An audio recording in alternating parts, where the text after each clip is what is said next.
देश धर्म पर मिटने वाला शेर शिवा का छावा था।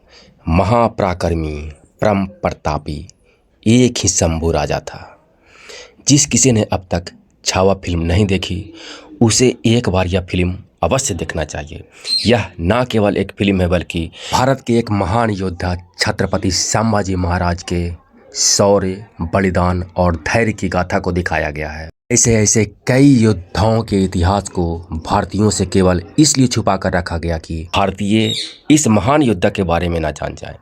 अगर ऐसे ऐसे योद्धाओं के बारे में भारतीय जान जाएंगे और उनके नक्शे कदम पर चल पड़ें तो बाहरी आक्रमणकारी का भारत पे आक्रमण तो दूर, आँख उठाकर देखना भी मुश्किल हो जाएगा। यही कारण है कि भारतीयों से ऐसे ऐसे महान योद्धाओं का इतिहास छुपा करके रखा गया था। पर समय हमेशा एक तरह नहीं रहता है।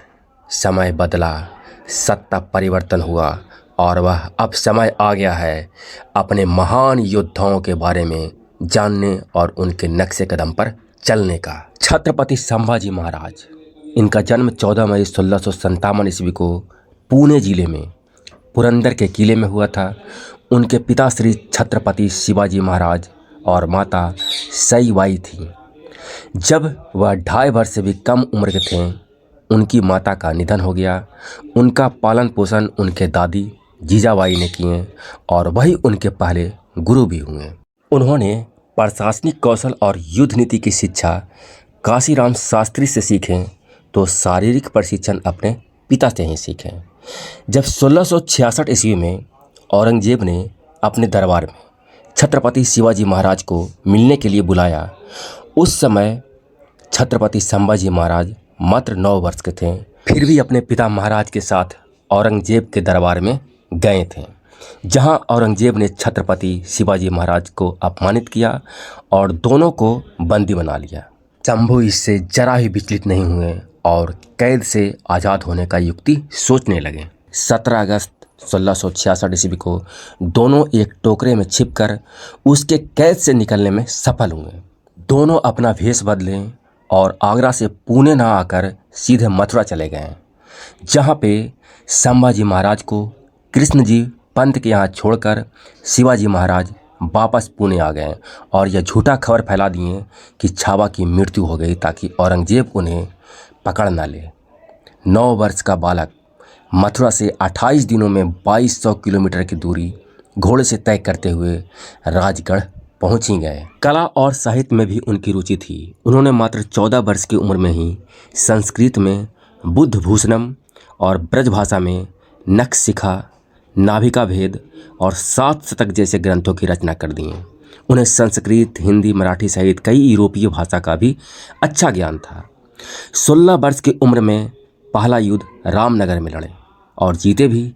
17 वर्ष में उनका विवाह येसुबाई से हुआ। इधर 3 अप्रैल 1680 ईस्वी को छत्रपति शिवाजी महाराज का निधन हो गया। यह खबर जैसे ही मुगल सम्राट औरंगजेब ने सुना तो उसे लगा कि अब मराठा साम्राज्य उसके अधीन हो जाएगा, लेकिन वो भूल गया कि शेर नहीं है तो क्या हुआ, छावा अभी भी जंगल में घूम रहा है। 20 जुलाई 1680 ईस्वी को शंभू राजे सिंहासन पर बैठे। 16 जनवरी 1681 ईस्वी को छत्रपति संभाजी महाराज का पूरे विधि विधान से राज्याभिषेक हुआ। राज्याभिषेक के तुरंत बाद पहला हमला 1681 ईस्वी में बुरहानपुर पर किए। मुगल सरकारी खजाने को लूटते हैं, इससे मुगलों को भारी नुकसान हुआ। यही वो समय था जब औरंगजेब अपने सर का ताज उतार देता है और कसम खाता है कि जब तक संभाजी महाराज की चीखें न सुन ले तब तक वह ताज नहीं पानेगा। पर यह सपना उसका कभी पूरा नहीं हुआ और 1683 ईस्वी में औरंगजेब दिल्ली को छोड़कर दक्षिण भारत जीतने के लिए निकल पड़ता है। संभाजी महाराज ने औरंगजेब के बेटे मुहम्मद अकबर को शरण दिए, जिस कारण औरंगजेब और संभाजी महाराज के बीच कड़वाहट और बढ़ गया था। 1686 ईस्वी तक मुगल सेना पुर्तगालियों के साथ मिलकर अथक प्रयास किया, फिर भी मराठों के गौरीला युद्ध के आगे उनकी एक न चली और मराठे की एक भी किले पर अधिकार वो नहीं कर सके थे। फिर मुगलों ने छल का प्रयोग शुरू किया और कुछ मराठा सरदारों को अपनी ओर मिला लिया। उनमें से एक था छत्रपति संभाजी महाराज की पत्नी के भाई कन्होजी शिर्के। छत्रपति संभाजी महाराज एक गुप्त बैठक के लिए संगमेश्वर गए हुए थे, जहां मात्र 200 सैनिकों के साथ वह ठहरे हुए थे। इस गुप्त स्थान का पता केवल मराठा सरदारों को ही था। एक मराठा सरदार कन्होजी शिर्के इस गुप्त स्थान का पता मुगल सरदार मुकर्रम खान को दे दिया। मुकर्रम खान 5000 सैनिकों के साथ उस गुप्त स्थान पर हमला कर दिया। दोनों सेनाओं के बीच घमासान युद्ध हुआ। बड़ी मुश्किल से छत्रपति संभाजी महाराज को कैद कर सका। 1 फरवरी 1689 ईस्वी को छत्रपति संभाजी महाराज और उनके प्रमुख सहयोगी कवि कलश दोनों को गिरफ्तार करके अहमदनगर के बहादुरगढ़ किले में रखा गया। औरंगजेब के इशारे पे 40 दिनों तक लगातार कठोर यातनाएं दिया गया, फिर भी छत्रपति संभाजी महाराज के मुंह से एक भी चीख नहीं निकला। एक एक करके सारे अंगुलियों का नाखून उखाड़ दिया, फिर एक एक करके सारे अंगुली काट दिए। गर्म सलाखों को उनके आंखों में घुसेड़ा, अंधा कर दिया। उनकी जबान खींच ली गई। ऊंट पर बांधकर उन्हें पूरे मोहल्ले में घुमाया गया। कुछ लोग उन पर पत्थर भी मारते थे।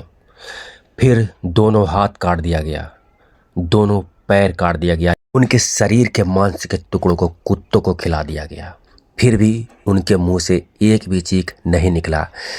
तब औरंगजेब यह कहता है कि अगर तुम्हारे जैसा मेरा एक भी पुत्र होता तो पूरे हिंदुस्तान पर मुगल साम्राज्य का शासन होता। फिर 11 मार्च 1689 ईस्वी को उनकी हत्या करके शरीर के टुकड़ों को तुलापुर की भीमा नदी में फेंकवा देता है, जहां नदी के किनारे रहने वाले लोग सबको इकट्ठा करके विधिपूर्वक अंतिम संस्कार कर देते हैं। छत्रपति संभाजी महाराज 32 वर्ष के जीवन काल में 120 युद्ध लड़े और कभी हारे नहीं, मात्र एक युद्ध के, वो भी धोखे से।